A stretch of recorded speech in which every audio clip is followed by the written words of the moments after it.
এখন আমরা একটা হোয়াইল লুপকে পরিবর্তন করব ফর লুপ ব্যবহার করে একই কাজ কিভাবে করা যায় সেটা দেখব। প্রথমে আমরা হোয়াইল লুপের প্রোগ্রামটা দেখি।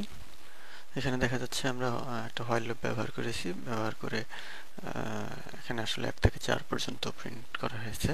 আচ্ছা, আমরা এখন এই হোয়াইল লুপটাকে পরিবর্তন করব, এটা ফর দিয়ে এই হোয়াইল লুপের একই কাজ করাবো।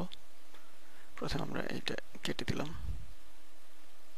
এবার আমরা লিখি এটার পরিবর্তে ফর ব্র্যাকেট, আর এখানে একটা সেমিকোলন দিয়ে নিই প্রথমে, এবং সেমিকোলনের আগে কোনো কিছু দেওয়ার দরকার নেই।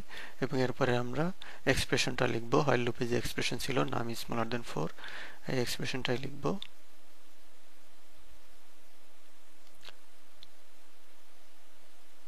এবার আর একটা সেমিকোলন এবং তারপরে ব্র্যাকেট শেষ।